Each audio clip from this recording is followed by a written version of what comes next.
Good afternoon, students. Today's practical is clinical examination of reflexes, which is a part of motor nervous system. Okay. So the contents of today's practical will be the reflex, its definition, and the purpose of examination of reflexes, and the superficial reflexes, that is cranial and spinal reflexes, and deep or tendon reflexes, again cranial and spinal reflexes. So how to examine these various reflexes we are going to see in today's class. So first of all, reflex is defined as an involuntary response to a stimulus. Okay, so reflex is defined as an involuntary response to a stimulus. It depends on integrity of reflex arc, which consists of a receptor, afferent nerve, center, efferent nerve, and effector organ. And it can be monosynaptic or polysynaptic. So this reflex class I have only taught you in the theory part. So you can go through that reflexes theory class once again and then see the or listen this practical class. So this is an example of a reflex arc, stretch reflex. So this is a basic stretch reflex which is present in all the muscles of our body. Okay, so the components of a reflex arc are stimulus and the receptor, afferent nerve, and then the center, efferent nerve, and the effector organ. So these will form the components of reflex arc in a stretch reflex. So coming to the types of reflexes, we have monosynaptic or deep reflexes and polysynaptic or superficial reflexes. So in monosynaptic or deep, these are also called tendon reflexes. We call deep tendon reflexes. So these are knee jerk, ankle jerk, biceps jerk, triceps jerk, supinator jerk, and jaw jerk. Okay, so first try to pronounce these words. Okay, knee jerk, ankle jerk, biceps jerk, triceps jerk, supinator jerk, and jaw jerk. So why the names jerk is given instead of knee reflex? Okay, so you'll be seeing that in the examination of the reflexes. And the polysynaptic reflexes or superficial or abdominal reflex, plantar reflex, conjunctival reflex, corneal reflex, pupillary reflexes, and ciliospinal reflex. Okay, abdominal, plantar, conjunctival, corneal, pupillary, and ciliospinal reflexes are the superficial reflexes. Okay. So next, coming to the purpose of examination of reflexes. So first of all, we should see whether the reflex is present or absent in that particular person, and if present, whether it is normal or showing signs that influences from higher centers are defective, and if absent, whether the arc is breached on the motor or sensory side. Okay, so if the reflex is present, so we should see whether it is normal or showing any signs that influence from higher centers are defective.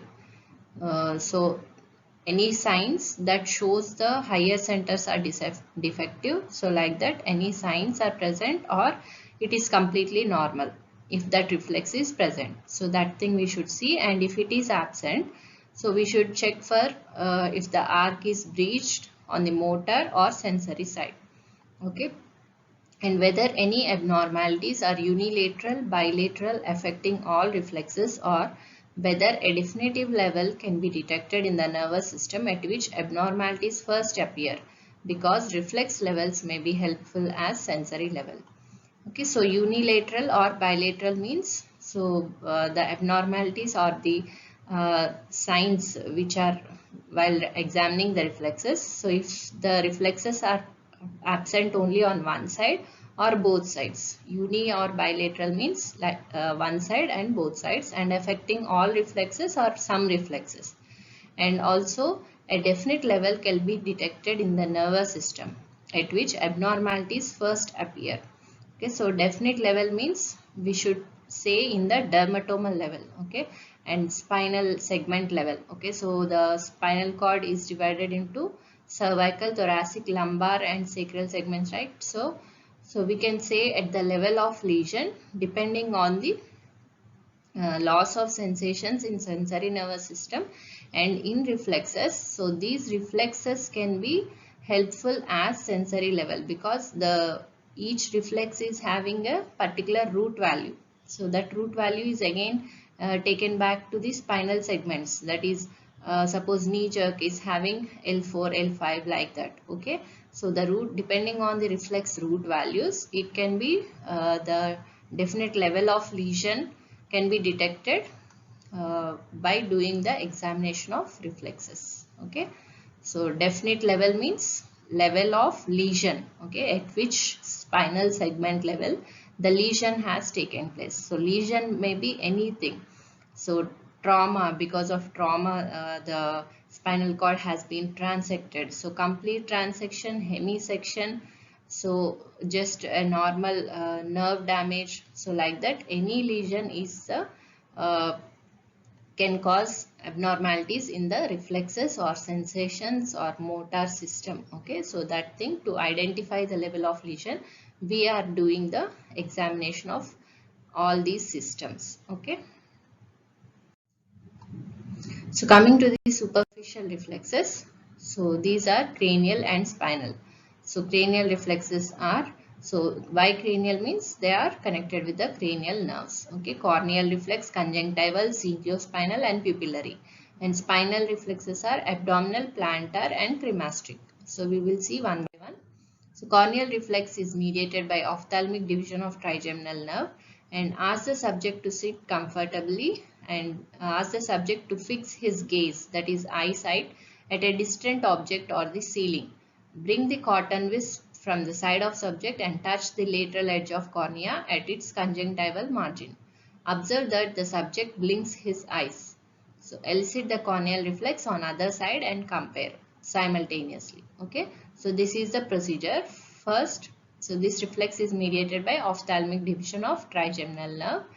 And first, for any testing of the reflex or doing any examination, make the subject to sit or in any position, sit comfortably and ask the subject to fix his gaze at distant object or ceiling and bring the cotton wisp from the side of subject. So the physicians should stand on the right side of the subject. This is common for every examination. And just touch the lateral edge of cornea at its conjunctival margin. So the response is blinking of eyes. Okay, so the stimulus is touching the lateral edge of cornea with the cotton wisp, and then response is blinking of eyes. So this is the corneal reflex. Okay. So like this it should be done. And conjunctival reflex, it is also mediated by ophthalmic division of trigeminal nerve and asks the subject to sit comfortably, and again the same thing, ask the subject to fix his gaze at distant object or ceiling and bring the cotton wisp from side of subject and touch the bulbar part of conjunctiva. Okay, so here we are touching the bulbar part of conjunctiva. So you know the parts of conjunctiva, no, in the eye anatomy, in special senses you have been taught that. So what is cornea and what is conjunctiva? So if you have a doubt, just check out what it is. Okay, observe that subject blinks his eyes. Okay, so just the stimulating area is different in corneal and conjunctival reflex. The response is same in both, blinking of eyes. Elicit the corneal reflex on other side, sorry, conjunctival reflex on other side and compare. And next, pupillary reflexes. So these are mediated by third cranial nerve. So what is a third cranial nerve? Oculomotor. Okay, light reflex is direct and indirect, both the light reflexes, and then accommodation reflex we have to check here. So in light reflex, direct, for checking the direct light reflex, make the subject to sit comfortably and ask him to fix his gaze at distant object. Shine a bright light in one eye with the torch. Okay, so here you have to use a pen torch and shine the light on one eye and observe immediate constriction of pupil in the same eye and elicit the light reflex on other side and compare. So shining or posing a bright light in the eye with the torch is a stimulus, and the response is constriction of pupil, immediate constriction. Okay, so within seconds you have to observe it, otherwise you can't observe that constriction. Okay, so again check it for other side and compare. And again, indirect light reflex. For this also, make the subject to sit comfortably, ask him to fix the gaze at distant object. And here the procedure is little bit different. Hold the cardboard on the forehead and bridge of the nose. Okay, so a cardboard or any obstruction should be placed between the two eyes. Okay, so that should be covering or touching the forehead and bridge of the nose. Shine a bright light in one eye with torch and observe immediate constriction of pupil in both eyes. Okay, so though you are shining the light in one eye, the response, that is constriction of pupil, is seen in both the eyes. So elicit the light reflex on other side also, and same the response, that is pupillary constriction, is observed in both the eyes. So accommodation reflex, again the same procedure, making the subject to sit comfortably and ask the subject to fix the gaze at distant object, and bring your index finger midway between and near the eyes of the subject, and ask the subject to look at the tip of the index finger. Then observe the constriction of pupil and convergence of eyeballs. Okay, so this is the external observation or the response for accommodation reflex. So constriction of pupil and convergence of eyeball. So this is a picture showing the indirect light reflex and accommodation reflex. Okay, so indirect light reflex, we have to place the hand or any cardboard between the bridge of nose and forehead, so that light rays should not fall on the opposite eye. So this is consensual light reflex. So this is opposite light reflex or indirect light reflex. So throwing light on one eye and observing the reflex in both the eyes. So pupillary constriction, it will be observed in both the eyes. And this is the accommodation reflex. So first asking the patient to look at far object, and then bringing a finger or any pointed object suddenly near to the eyes. So then the movement of eyes, that is convergence of eyeballs towards the pointed object, is the accommodation reflex. The ciliospinal reflex or pupillary skin reflex consists of dilatation of the ipsilateral pupil in response to pain applied to neck, face and upper trunk.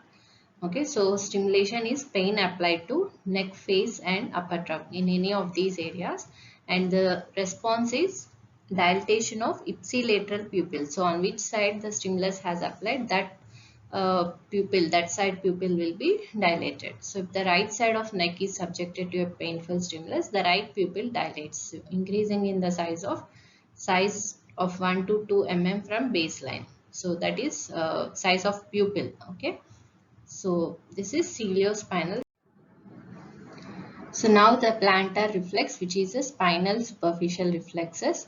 So here the position of the patient, it can be supine or sitting position, but the knee should be slightly flexed and thigh externally rotated, so that the foot is exposed. Okay, and the foot has to be rested on the couch, and ask the patient to keep the foot normal closed position, and the outer aspect of sole is then firmly stroked with blunt pointed end of knee hammer. Okay, so the knee hammer is having a blunt pointed end. So with that blunt pointed end, we have to firmly stroke the foot in the outer aspect. Then curve the stimulus towards the middle metatarsophalangeal joint. Okay, so this I will show in the next slide picture. Do the stimulation slowly and allow yourself time to see what is happening. Okay, so while giving the stroke, do it slowly and observe what is happening to the foot. So the response is great toe flexion at the metatarsophalangeal joint, and other toes also will be flexed and closed together. So this is a picture of plantar reflex. So the foot should be rested and little bit externally rotated, so that the foot is completely exposed towards the examiner. So with the blunted pointed end of a knee hammer, start from the lower part and lateral border of the foot or sole, and then slowly go upwards and take a curve towards the bottom or lower line of the toes, and then end till the great toe. Okay, so like this, in this way you should do the stroking or lightly touching the lateral part of the sole with the help of blunted point of knee hammer, and then observe the result or the response for plantar reflex. So normal is flexion of the great toe and other toes also. So here the point of mention is, I have told you in the upper motor neuron lesion, there will be Babinski sign positive, that is dorsiflexion of great toe and fanning of other toes. So this is opposite to normal response. So normal response is flexion of the great toe, plantar flexion, and also other toes coming together and closing of foot. But this is normal and Babinski negative, and when there is upper motor neuron lesion, the opposite, that is dorsiflexion of great toe and fanning of other toes will be present in upper motor neuron lesion. Okay. So the same thing which I have explained you, Babinski sign, extension of great toe at the interphalangeal joint and other toes open in fanwise or fanning of other toes and are dorsiflexed. It indicates upper motor neuron lesion above L5 segment. So this is Babinski sign negative, means normal plantar flexion of the great toe and other toes. And Babinski sign positive means dorsiflexion of great toe and fanning. Fanning means expanding. The fingers or toes will be expanding, not touching each other. So that is Babinski sign positive. So in the abdominal reflexes, for examining, the patient should first lie flat and then palpate gently to assess the degree of relaxation and the sensitivity of skin. And explaining the procedure beforehand is very, very important. So for any examination, we should inform, take the consent of the patient, and then only proceed with the procedure. Lightly stroke the abdomen with pencil, key, or with end of a hammer or blunted any object in all quadrants of abdomen. Okay, so the central part is umbilicus, and taking the upper part right side, left side, and lower part right side, left side. So 4 quadrants of abdomen we have to stroke with a blunted object. Normal result is muscle contraction and umbilicus moves in that direction. So this is the observation. And segmental innervation of different parts of abdomen is epigastric T7 to T9 and upper abdominal T9 to T11 and lower abdomen T11 to T12. So this is a picture of abdominal reflex examination. So expose the part and ask the patient to lie down, and these are the 4 quadrants of the abdomen, and in these positions or in these pathways we have to gently stroke with the help of again blunted end, and then see that muscle of this part is contracted and the umbilicus moves in this direction. In which part you are examining, that part umbilicus will be moving. Now moving to tendon or deep reflexes or combinedly deep tendon reflexes. So here again we have cranial and spinal reflexes. In cranial deep reflex it is jaw jerk, and in spinal deep tendon reflexes we have the biceps, triceps, supinator, knee and ankle jerks. Okay.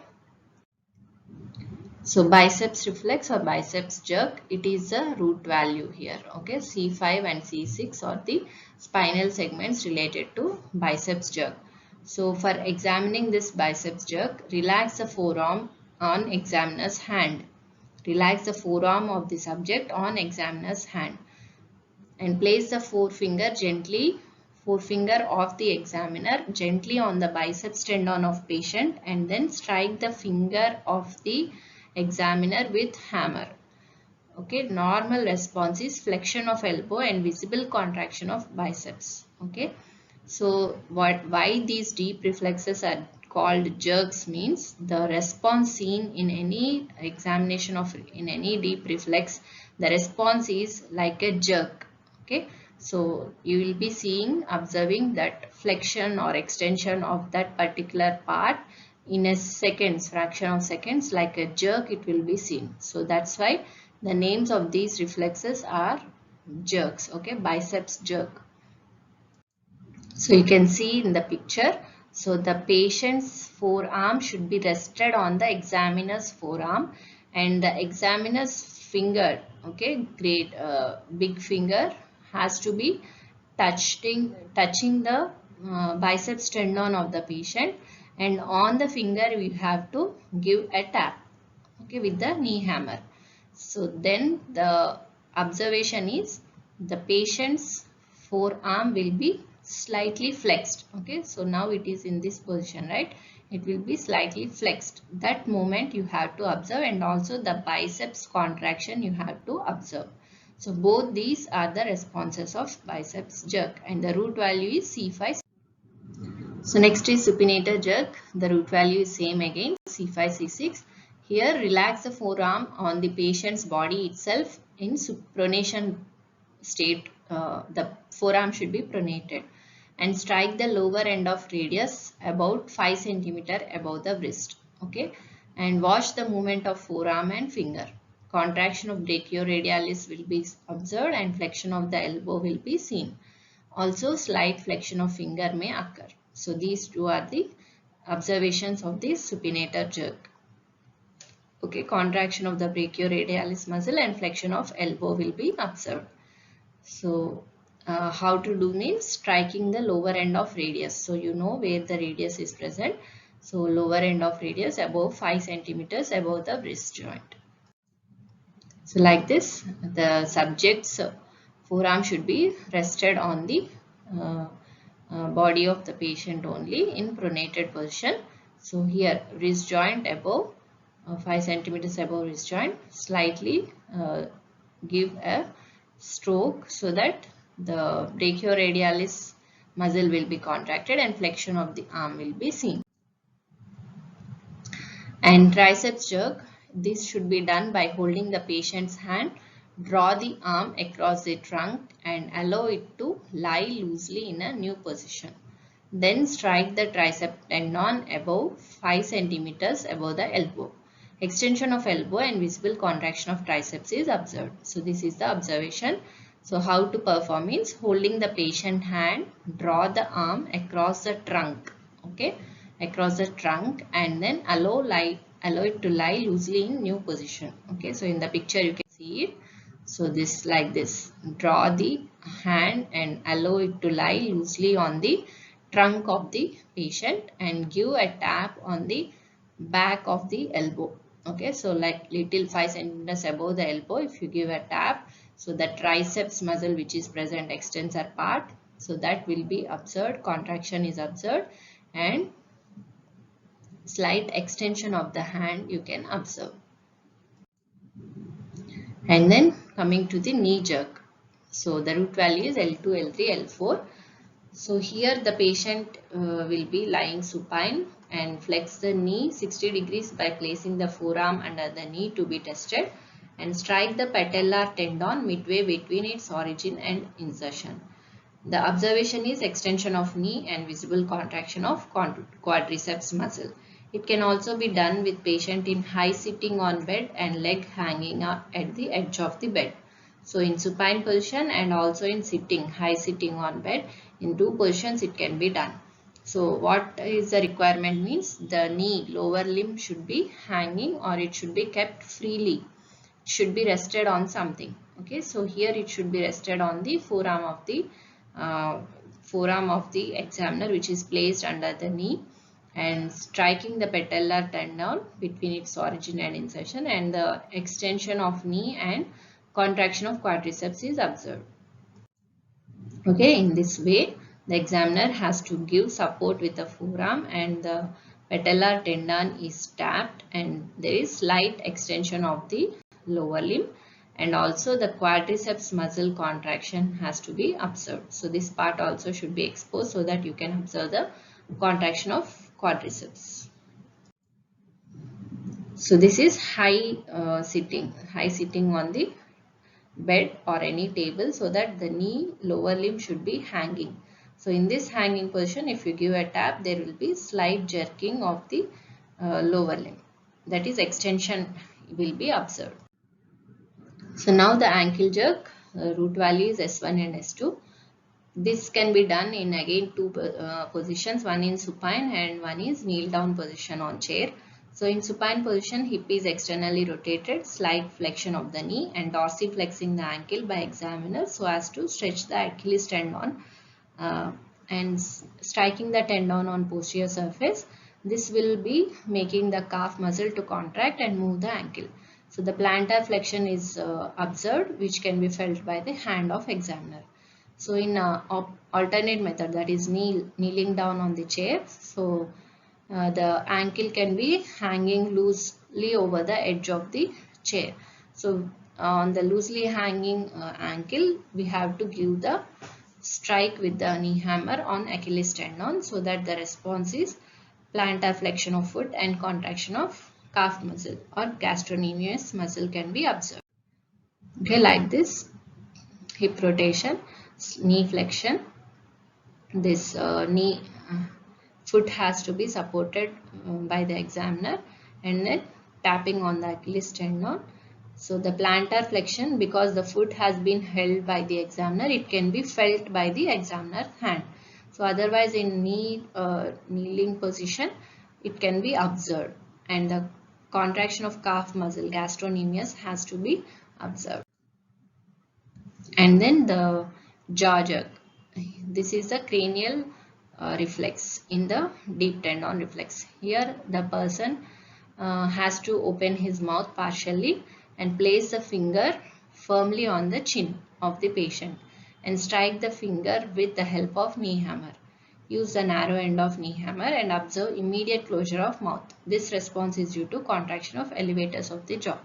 Okay, like this. Place the finger of the examiner on the partially opened mouth on the jaw part, lower jaw, and with the narrow end, okay, this not broad one, with the narrow end of the knee hammer, slightly tap on the finger of the examiner and then immediate response is closure of the mouth because of contraction of elevators of the jaw. Okay, that is jaw jerk. And gender 6 maneuver is performed by asking the subject to make a strong voluntary muscular effect using the following methods. So this gender 6 maneuver is done when you are not able to observe or see the responses for each and every reflex properly, or if the subject is experiencing anxiety, what you are going to do, like that. In that conditions, you have to do this gender 6 maneuver. So ask the subject to make a strong voluntary muscular effort using this method. So while testing the reflexes of lower limb, ask the subject to hook the fingers of two hands together and pull them apart against one another as hard as possible. Okay, while examining the reflexes of lower limb, the fingers of two hands should be hooked together and pull them apart. So this is a strong voluntary muscular effort. So this can be done while doing lower limb reflexes. And for testing the upper limb reflexes, ask the subject to clench teeth or to make a fist in other hand. Okay, so this is for upper limb and this is for lower limb. And now we will see the grading of reflexes. We have to grade the reflexes in this manner: 0, 1 plus, 2 plus, 3 plus and 4 plus. So 0 means absent, it means lower motor neuron lesion. And 1 plus is present but depressed, it may be normal but indicate neuropathy. And 2 plus is present or brisk, it is normal. And 3 plus is very brisk or increased or exaggerated, it may be normal but indicate UMN lesion. And 4 plus is clonus, okay, so continuous state of contraction.